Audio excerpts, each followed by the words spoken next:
à tous, ça fait un mois que je suis pas venue, je vais pas encore vous faire le compte rendu pour le Pumpkin Autumn Challenge puisque il est encore en cours jusqu'à la fin du mois.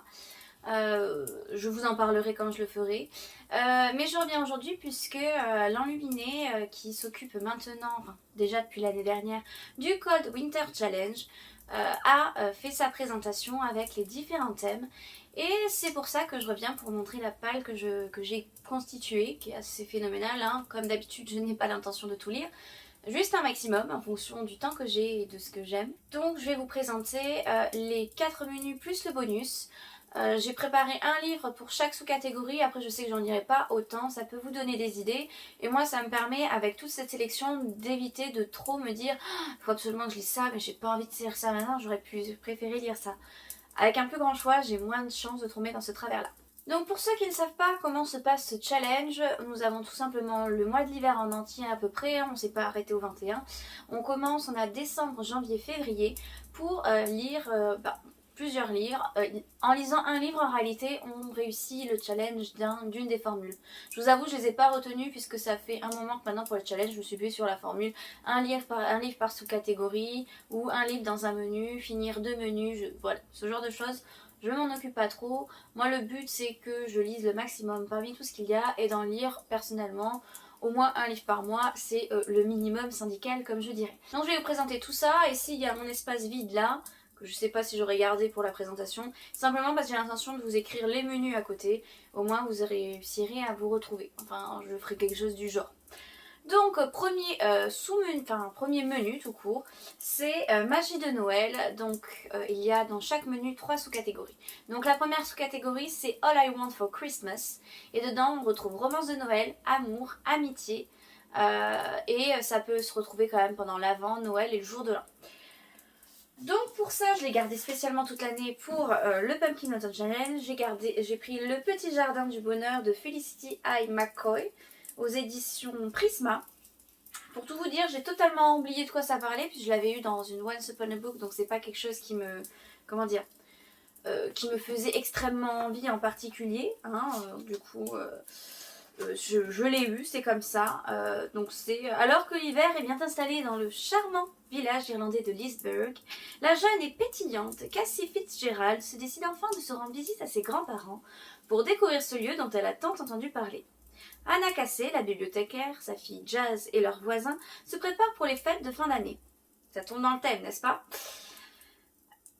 Une occasion en or de se réunir et de passer le bon moment en famille. Loin de l'image pittoresque qu'elle s'en faisait, Cassie va vite se rendre compte qu'à Lisburg, Noël n'est pas une simple affaire de chocolat chaud et de cadeaux sous le sapin. Pourquoi sa grand-mère a-t-elle autant de mal à exprimer ses émotions ?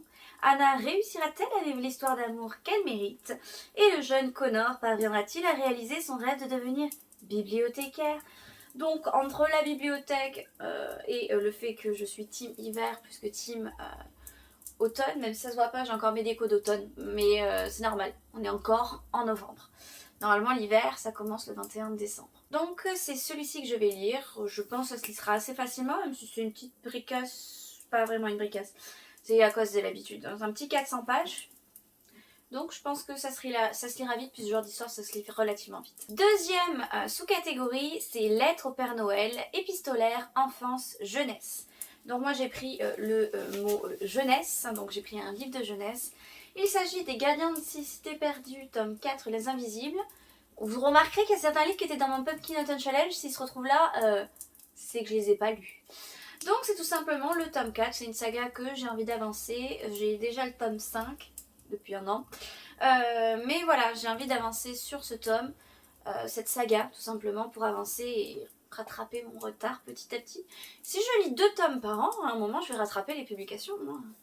Donc c'est le tome 4 Les Invisibles, pour rappel, c'est une jeune fille, Sophie, qui se pensait un peu étrange et surdouée parce qu'elle entendait aussi les pensées des gens, et elle va se rendre compte qu'en réalité c'est une elfe, et elle va devoir rejoindre son peuple, et bien si évidemment il y a un méchant, une école pour les elfes, etc. etc.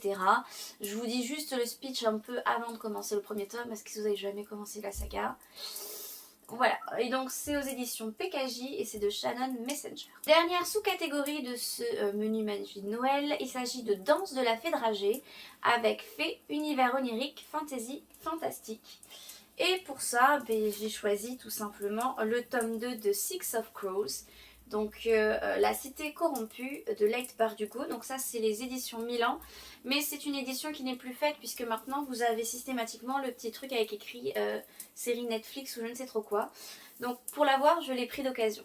Si jamais vous voulez un livre neuf pour les Six of Crows, j'ai vu que il y avait France Loisirs qui a sorti une intégrale comme elle avait fait pour les Grisha, où il n'y a pas le petit logo Netflix.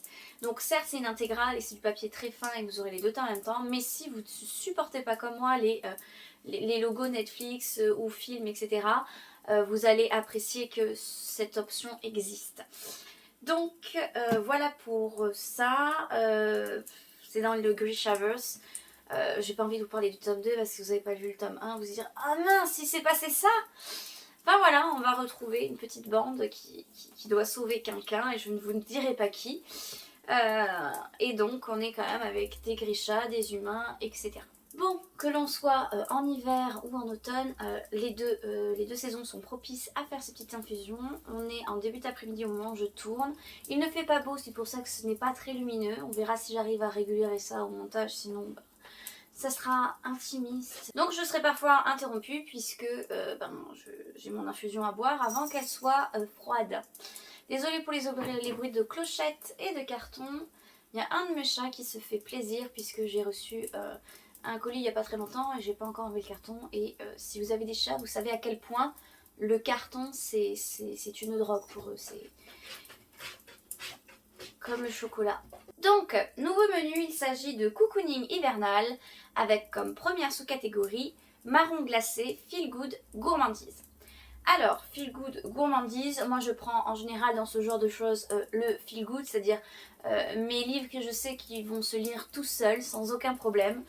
Et il s'agit du tome 3 de Anita Blake, de Laurel K. Hamilton, le cirque des damnés. Donc c'est aux éditions Milady, je prends les versions poche, je sais pas s'ils les sortent autrement que poche. Je sais qu'ils existent les doubles tomes, tout ce que je sais. Et j'ai fait le plein, hein, puisque c'est une saga sur laquelle je n'avais pas avancé pendant des années. Enfin des années, pendant 3 ans, c'est des années, on peut dire ça comme ça.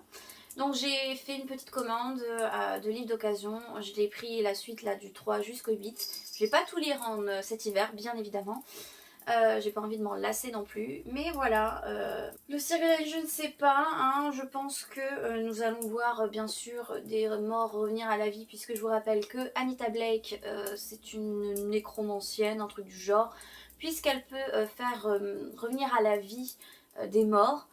À la vie, c'est vite dit, hein, les ressuscite pas, hein, elle les transforme en zombies. Hein. Donc, elle travaille pour la police entre autres, c'est très pratique de demander un cadavre qui l'a tué, hein, c'est beaucoup plus simple. Enfin ça c'est s'ils sont morts récemment, sinon c'est plus délicat. Et bien sûr il existe d'autres créatures de la nuit comme les loups-garous et les vampires. Et elle est aussi exterminatrice des créatures magiques qui n'utilisent pas leur pouvoir correctement ou de façon abusive, s'en prennent et tuent des gens. Donc on croise aussi d'autres catégories. Je pense que là nous allons avoir quelque chose. Je ne vous en dirai pas plus. C'est une saga un peu sympathique si vous aimez les Mercy Thompson, les vampires de Chicago, il y a quoi aussi dans le genre, les Charlie Davidson, ce genre de livres là, ça vous allez adorer. C'est dans le même acabit. Par contre, si vous aimez enfiler toutes les séries, enfin tous les livres d'une saga d'affilée, je crois qu'il y a déjà 27 tomes qui sont sortis, ça va paraître très très long. Donc à vous de voir. Donc, si comme moi vous en fichez complètement de commencer une saga très très longue, allez-y, c'est sympa. Je dis ça puisque je commence 3000 sagas en même temps et certaines ont déjà 70 tomes à leur actif. Deuxième sous-catégorie de ce menu, c'est bonhomme en pain d'épices, différence, tolérance, LGBTQI+. J'ai peut-être oublié une lettre, je suis désolée. Donc j'ai choisi plutôt quelque chose de plus vers la tolérance, différence. Puisque le dernier livre où j'avais un peu de LGBT dedans, qui était un peu plus que juste il y a un petit couple qui passe comme ça. Je l'ai lu pour le Pumpkin Mountain Challenge, et comme j'essaye de vider ma pile à lire sans acheter de nouvelles sagas ou autres, j'ai fait avec ce que j'avais. Donc j'ai choisi Réfugié de Alan Gratz, c'est aux éditions Milan. J'ai mis dans Tolérance Différence, puisqu'en fait ça raconte l'histoire de 3 enfants réfugiés, puisqu'ils ont quitté leur pays pour la guerre, et en fait ça nous raconte leur enfance dans ce pays. Et je pense que notamment dans toute cette période un petit peu raciste, la peur de l'étranger, se rappeler pourquoi ils sont là, et qu'ils sont pas là pour nous envahir, mais parce qu'ils ont besoin d'être là pour vivre.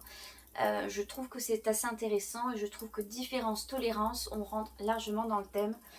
C'est pas mon genre de lecture, je préfère les lectures qui me permettent de m'évader dans un monde imaginaire où tout n'a rien à voir avec ce que je vis tous les jours. Là, clairement, on n'y sera pas, donc je pense que je le ferai pendant les vacances où j'aurai un temps pour digérer et lire un autre livre potentiellement en même temps. Mais je pense que c'était assez intéressant à lire. Dernière sous-catégorie, vitrine de Noël, romance graphique, manga, BT, livre illustré. Donc moi j'ai tout simplement pris le truc BD, parce que j'en ai acheté une il n'y a pas longtemps, je suis tombée dessus à Emmaüs sans m'y attendre, et je me dis waouh. Il s'agit du premier tome de la première saison, partie 1, le donjon de Nalbuck, de Lang et Poinso, aux éditions Clair de Lune. Alors clairement j'ai choisi cette BD parce que... je dirais pas que j'écoutais c'était une histoire audio en fait qui sortait quand j'étais adolescente. Donc c'est pas moi qui l'écoutais, c'est mon frère, et que je le supportais malgré lui. J'étais pas spécialement fan justement de toutes ces histoires en audio, etc. Par contre j'adorais les chansons, j'en ai encore certaines, je les connais par cœur. Et je suis tombée sur la BD, je l'ai prise comme ça en me disant ça pourrait plaire à mes élèves. Quand je l'ai ramenée chez moi, je me dis ouais enfin... Avant de la refiler à mes élèves, je pourrais peut-être le lire. Et du coup, je vais le lire et ça finira dans la classe de mes élèves. Sauf si ça me plaît trop, à ce moment-là, ça restera chez moi. À voir, ou je le laisserai pendant 1 mois. On verra. Mais du coup, ça raconte une histoire classique, un peu type jeu vidéo, où t'as un elfe, un voleur, un humain, souvent il y a un troll, un nain... et d'autres créatures, etc. Le truc typique avec l'archer, le magicien, etc. Qui en fait vont faire des donjons, et on les suit dans le donjon, et c'est une histoire comme ça en fait. Si jamais vous connaissiez pas. Alors on passe au 3e menu qui s'appelle Hiver sombre, et je viens de me rendre compte que si tous les autres ont 3 livres, je crois, hein, c'est ça. Tous les autres ont soit 3 sous-catégories, lui il en a 4. Donc ce menu a décidé de me faire mentir dès le départ par rapport à ce que j'ai dit en début de vidéo. Maintenant vous le savez. Donc première sous-catégorie, il s'agit de Scrooge, anti-héros, conflit, mensonge. Scrooge, le Noël de Monsieur Scrooge, je ne sais pas si vous connaissez comme référence, enfin voilà. Donc ce sera tout simplement le premier tome de l'Assassin Royal, première époque, de Robin Hobb. Moi j'ai l'intégrale, j'ai lu, où il y a 3 tomes, c'est ça. Il me semble que c'est un bâtard entre guillemets, entre guillemets non, puisque ce n'est pas un fils légitime, et c'est ce qu'on appelle un bâtard. Donc d'un roi, et donc c'est un prince qu'on le veuille ou non, et il va devenir l'assassin royal, donc l'assassin pour son frère, et faire toutes les actions qui vont avec pour un assassin. Donc je me suis dit que dans anti-héros, un assassin comme héros, c'est pas non plus voilà. Mensonges, conflits, évidemment, quand on est dans un truc royal, les conflits, les mensonges, c'est monnaie courante. Et si jamais vous ne le savez pas, je vous le dis en avant-première, mais je ferai une vidéo spéciale. J'ai l'intention de faire une lecture commune l'année prochaine sur l'Assassin Royal comme saga, et je lirai un tome par mois. C'est pour ça que je le mets dessus, et qu'il y aura le tome 2 également, parce que je commencerai le premier tome, je le lirai du coup en janvier. Donc je le garde de côté parce que, comme vous devez le deviner, il va revenir. Deuxième sous-catégorie, stalactite ensanglantée, horreur, thriller, suspense. Et donc il s'agit de La dernière cible de Erika Spinder. Je sais plus de quoi ça parle. Voilà, il y a plusieurs petits accidents qui finalement n'en sont peut-être pas.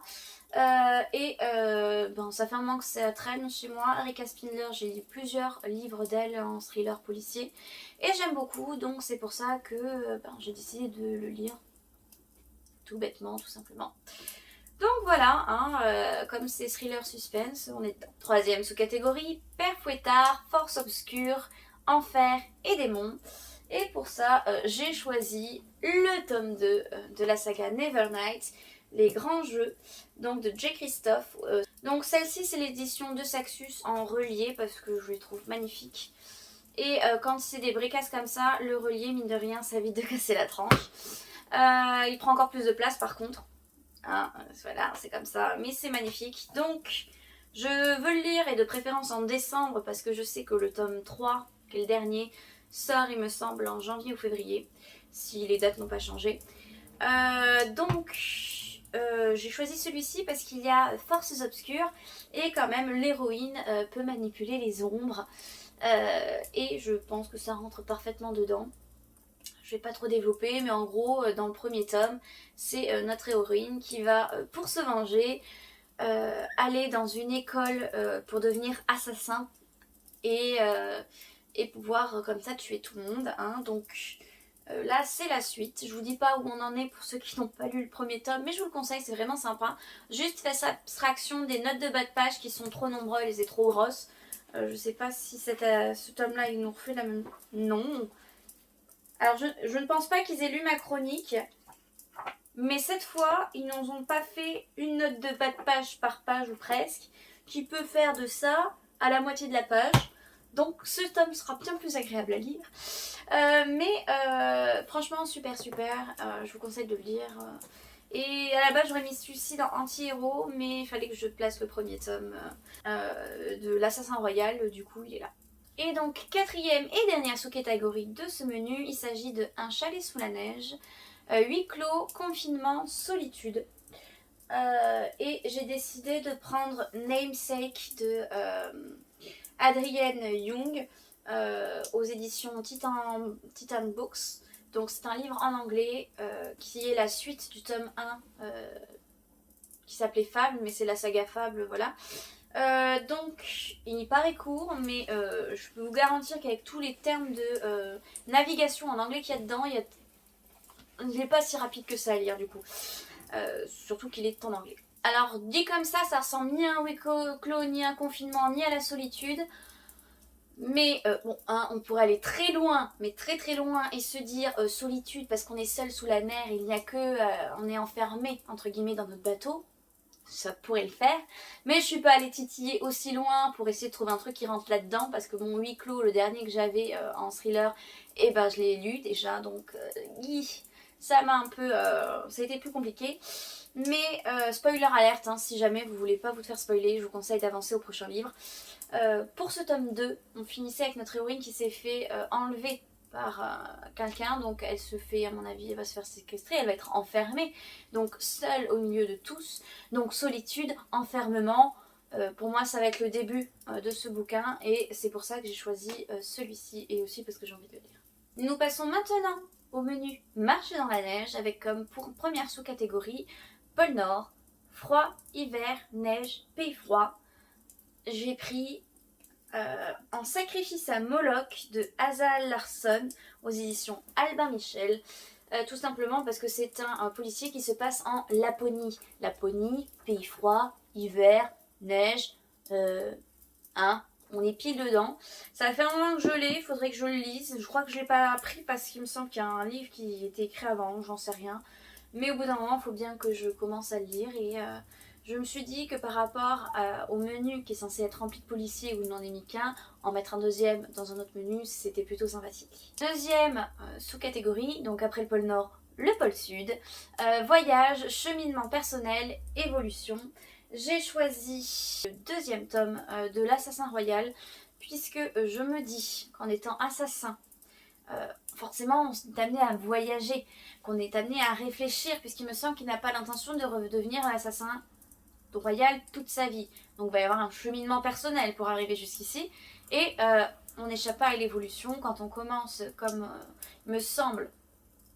Je ne l'ai pas lu, hein, donc ce ne sont que des suppositions. Et je vais partir du principe que mes suppositions sont bonnes pour valider ces menus. Tout simplement, quand on devient le premier tome, je sais que c'est quand il est enfant qu'il va devenir en formation pour devenir l'assassin royal et qu'il le devient. Et qu'il commence à faire son devoir d'assassin. Le tome 2, forcément, c'est la suite, donc il rentre un peu plus dans les complots, mais il est aussi plus mature. Et forcément, il y a une certaine évolution, il va peut-être pas vouloir rester comme ça tout le temps. C'est une supposition et je vais supposer du coup qu'elle est vraie et que ça rentre bien dans ces dans ce sous-menu. Et la dernière sous-catégorie, c'est forêt enneigée, animaux, écologie, nature writing. J'avoue, j'ai eu du mal à trouver pour celui-ci, puisque animaux, je sais pas si on peut se dire, oui, il suffit qu'il y ait un animal pour que ça passe, et donc ça serait un peu exagéré, je pense. Écologie, j'ai plus trop de livres, enfin j'ai pas vraiment de livres sur l'écologie, pareil pour les nature writing, c'est pas mon type de lecture, donc c'est toujours un menu une sous-catégorie qui me bloque. En général, du coup, j'ai pioché, je voulais pas commencer une nouvelle saga, mais je crois que je vais pas avoir le choix.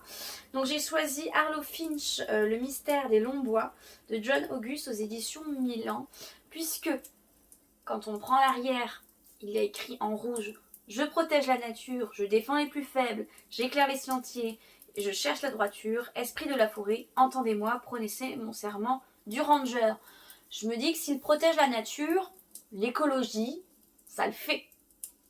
Mais je ne sais absolument plus de quoi ça parle. Et pour tout vous dire, je ne veux pas savoir avant de le lire, donc renseignez-vous, hein, Google est votre ami, parfois. Hein.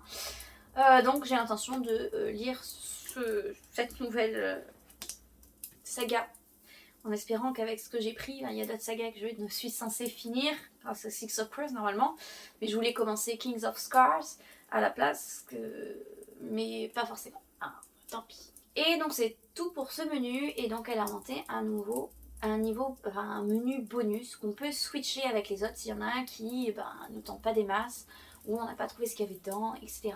Et donc je vais vous montrer ce que j'ai décidé de prendre pour ce menu bonus, qui s'appelle Sorcellerie hivernale. Donc la première sous-catégorie, c'est Étoiles des neiges, astrologie, astronomie, science-fiction. Je suis partie sur le mot science-fiction puisque j'espère réussir à le lire enfin, depuis le temps qu'à chaque fois il passe de challenge en challenge. C'est L'aube de fondation de Isaac Asimov, donc celle-ci c'est aux éditions Pocket.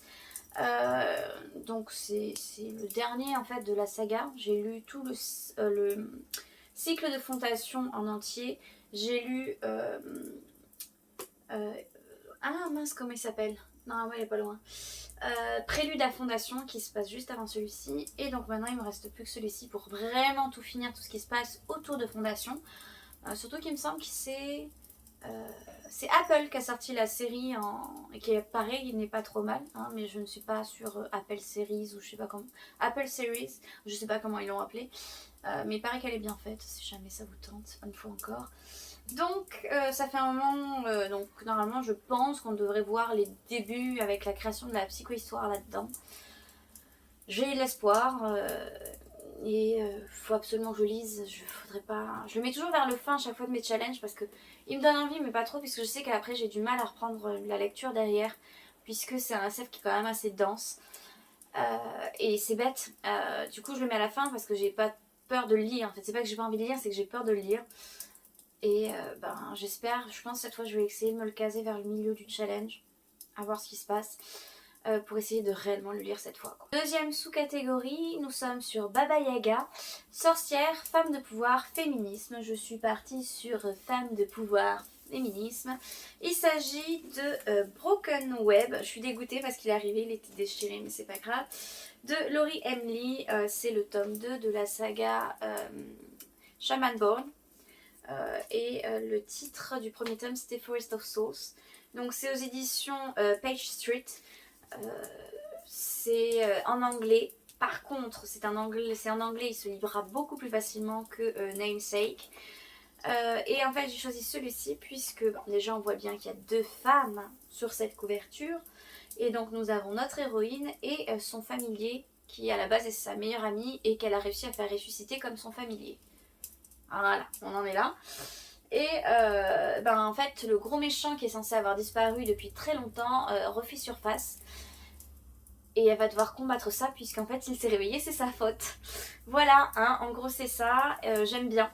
Il y a un système en fait, il y a des humains sans pouvoir et des humains qu'on appelle shaman born. Ils sont nés shaman, comme le nom l'indique si facilement. Et selon la couleur des yeux qu'ils développent une fois qu'ils ont fait apparaître leur pouvoir pour la première fois, Ils vont avoir des pouvoirs particuliers. Il y en a, ça va être l'eau, l'air, le feu. Il y en a, ça va être l'esprit, etc. Euh, Plusieurs choix, plusieurs solutions. Et bien sûr, comme d'habitude, ils ont envie de tous les exterminer, sauf dans quelques endroits.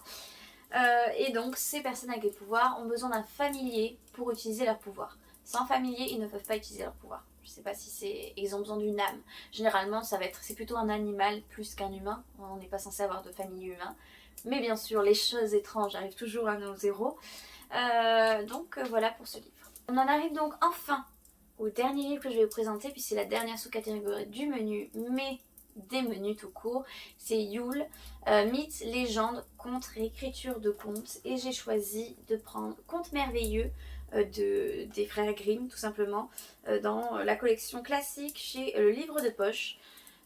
Parce que ça fait très longtemps que j'ai envie de lire des contes des frères Grimm. Je les ai jamais lus. Et non, c'est pas les frères, c'est Jacob Grimm.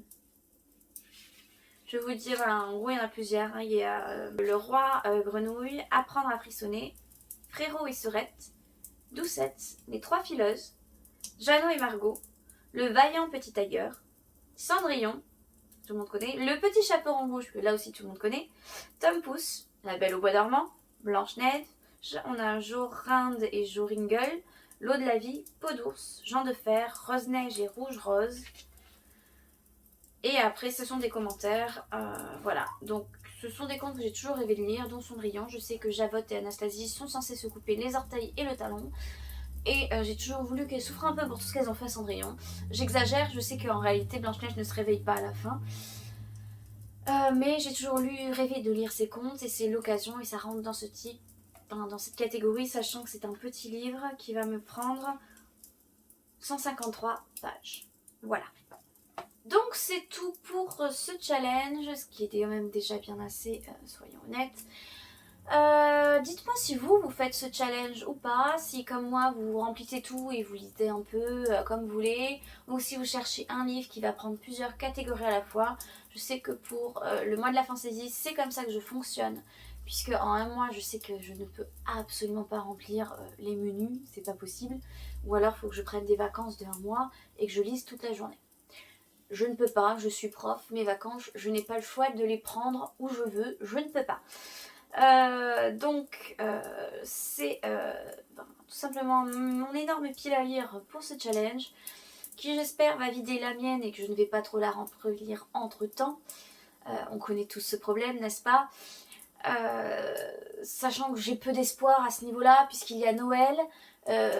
Si vous ne la savez pas, mon anniversaire est en janvier, est en février, il y a la Saint-Valentin. La Saint-Valentin, on le fête, on le fête pas. Moi, dans mon couple, on le fête. Par contre, on fait pas un truc énorme. C'est juste une date où c'est l'occasion et on sait que chacun va s'offrir un cadeau.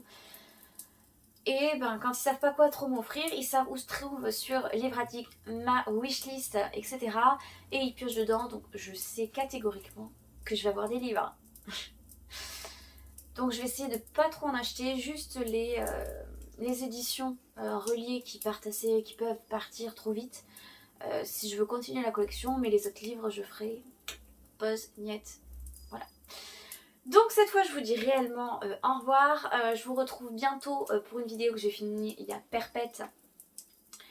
C'est-à-dire cet été, c'était un vlog, donc ça sera un peu décalé, mais après tout, revoir le soleil ne nous fera pas de mal. Et je vais également filmer bientôt, je l'espère, parce que je me laisse souvent happer par mon travail. Et quand j'ai du temps libre, c'est pas filmer que je vais faire, c'est lire. Et si je ne lis pas, je n'ai rien à vous présenter. Je vais aussi vous faire un compte rendu du Pumpkin Autumn Challenge, voir ce que j'ai lu.